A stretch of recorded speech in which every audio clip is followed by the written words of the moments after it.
नमस्कार, नादिर टीवी देख रहे हैं आप और मैं हूं आपके साथ नैन्सी शर्मा। और चलिए बुलेटिन की शुरुआत करेंगे देहरादून की बड़ी खबर के साथ, जहां आपको बता दें कि चारधाम यात्रा में इस बार बड़ा रिकॉर्ड बनने वाला है, जहां श्रद्धालुओं में जबरदस्त उत्साह देखा जा रहा है। चार धामों में आस्था का जन सैलाब जमकर उमड़ रहा है। एक माह में 19 लाख से ज्यादा यात्री यानी कि श्रद्धालुओं ने दर्शन कर लिए हैं। सरकार व्यवस्थाओं को निरंतर व्यवस्थित कर रखी है। चारों धामों में जहां आस्था का जनसैलाब उमड़ा है और बीते एक माह में रिकॉर्ड तोड़ श्रद्धालु इस बार चारधाम यात्रा के लिए पहुंचे हैं। लगभग 19 लाख के करीब श्रद्धालुओं ने चारधाम यात्रा पहुंचकर दर्शन लाभ के लिए। वहीं श्रद्धालुओं में जमकर उत्साह देखा जा रहा है और ये संख्या अभी और बढ़ने की उम्मीद है, चूंकि अभी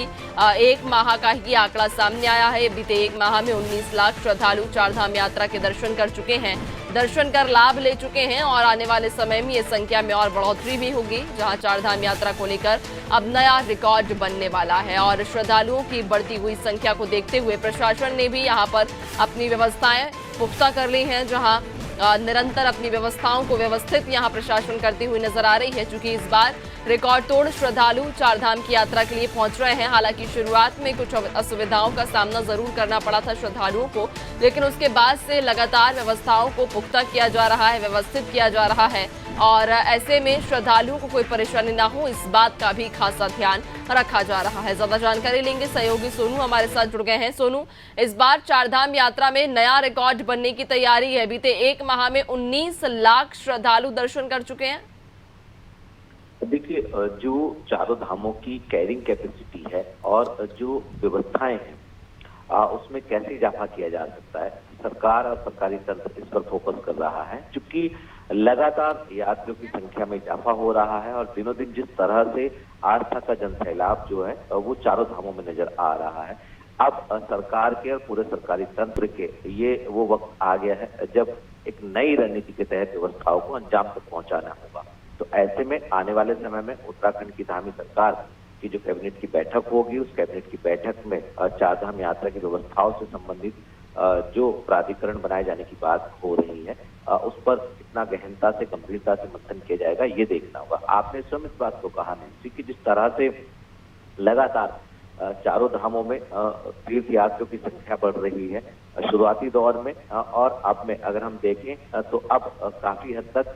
जो व्यवस्थाएं उनको व्यवस्थित कर लिया गया है। चूंकि उत्तराखंड की मुख्य सचिव राधा रतूड़ी लगातार मॉनिटरिंग कर रही है और चारों धामों का अपडेट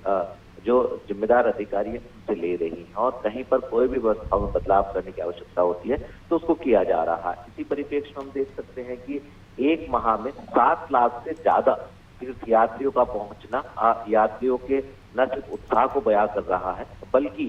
ये भी साफ साफ दिख रहा है कि आने वाले समय में भविष्य में जब यात्रियों की संख्या में इसी तरह से बढ़ोतरी होगी तो जो व्यवस्थाएं हैं उनको कैसे एक निश्चित स्थान के दायरे में उनको व्यवस्थित किया जा सकेगा और ज्यादा से ज्यादा सुविधाएं उपलब्ध कराई जा सकेगी। दोनों ही पहलू अपने आप में बहुत महत्वपूर्ण है। अब जिस तरह से आस्था का जनसैलाब नजर आ रहा है और जिस तरह से व्यवस्थाएं की जा रही हैं और जिस तरह से बड़े मनोभाव के साथ बड़ी संख्या में श्रद्धालु पहुंच रहे हैं, ऐसे में शुरुआती दौर में जरूर कुछ व्यवस्थाएं प्रभावित हुई, लेकिन अब धीरे धीरे उनको नियंत्रित कर लिया गया है और आने वाले समय में भी बेहतर सुविधाएं यात्री को उपलब्ध कराई जाएंगी, ये संकल्प सरकार ले रही है। बिल्कुल सोनू, बेहतर व्यवस्थाएं यहाँ पर करने के लिए लगातार हम देख भी पा रहे हैं कि जो सरकार है वो प्रयासरत है और चुनावी वक्त के दौरान भी हमने देखा था कि सीएम धामी चुनावी कार्यक्रमों में भी शिरकत करते थे, लेकिन उससे इतर समय निकालकर व्यवस्थाओं पर भी मॉनिटरिंग लगातार कर रहे थे। और जो आंकड़ा अभी सामने आया है 19 लाख, बीते एक महीने का ये आंकड़ा है कि 19 लाख श्रद्धालु चारधाम यात्रा पर पहुंचकर दर्शन लाभ कर चुके हैं। ऐसे में आने वाले समय में ये संख्या और भी ज्यादा बढ़ेगी। उनकी सुरक्षा को लेकर अगर हम बात करें तो क्या खासा इंतजाम है, क्योंकि शुरुआती दौर में देखा गया था कि थोड़ी अव्यवस्थाएं जरूर हुई थी, श्रद्धालुओं को परेशानी का सामना करना पड़ा था एकदम से बढ़ती हुई भीड़ की वजह से, जहां व्यवस्थाएं बेकाबू हो गई थी। लेकिन अब व्यवस्थाओं के क्या इंतजाम है, क्योंकि ये अंदाजा अब लग चुका है कि इस बार रिकॉर्ड तोड़ श्रद्धालु आने वाले हैं। बिल्कुल नैन्सी, आप ठीक कह रहे हैं और आपका जो सवाल है बहुत महत्वपूर्ण है, खास तौर से सभी उन यात्रियों की सुरक्षा से जुड़ा हुआ मामला है और उनकी सुरक्षा यानी सुरक्षित यात्रा कैसे हो सकती है, इसके लिए सरकार के स्तर पर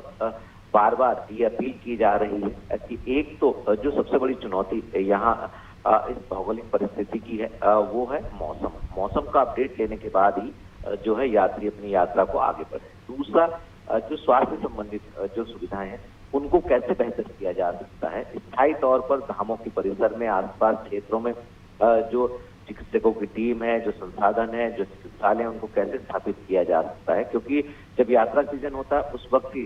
विशेष रूप से चिकित्सकों को और पैरामेडिकल स्टाफ को तैनात किया जाता है और संसाधन उपलब्ध कराए जाते हैं। इस बार आपने देखा होगा कि जो उत्तराखंड स्वास्थ्य विभाग के जो सचिव है डॉक्टर आर राजेश कुमार, उन्होंने अन्य राज्यों से भी अनुरोध किया पत्र लिख करके कि अगर कोई भी चिकित्सक आपके सरकारी या गैर सरकारी यहाँ अपनी सेवाएं प्रदान करना चाहता है तो उसके लिए रहने और खाने की व्यवस्था सरकार करेगी। तो ये कोशिश है पॉजिटिवली कि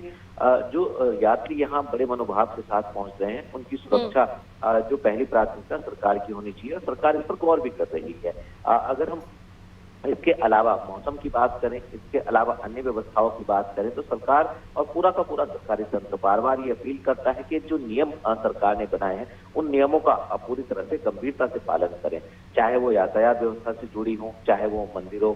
में लाइन लगाने वाली बात हो, टोकन लेने वाली बात हो या पंजीकरण से संबंधित हो। तो कहीं ना कहीं सरकार बार बार अनुरोध कर रही है और जो यात्री पंजीकरण के बाद अपनी नियत तिथि पर पहुंच रहे हैं उनको ज्यादा परेशानी का सामना नहीं करना पड़ा है। तो अब आने वाले समय में हम उम्मीद कर रहे हैं कि यात्रा करने वाले यात्रियों की संख्या में तो इजाफा होगा ही होगा, लेकिन जो व्यवस्थाएं हैं वो कैसे बेहतर बनी रहेंगी इस पर सरकार को और सिस्टम को गंभीरता से कार्य करना होगा। बिल्कुल, चूंकि आपने भी जो बात कही है कि जो संख्या है वो तो लगातार बढ़ेगी ही, लेकिन ये देखने वाली बात होगी कि प्रशासन आखिरकार इन बढ़ी हुई संख्या पर, जिस तरह से श्रद्धालुओं की संख्या बढ़ रही है, उसको देखते हुए किस प्रकार के इंतजाम करता है। बहुत शुक्रिया आपका, बने रहिएगा और भी अपडेट्स लेंगे आपसे आगे।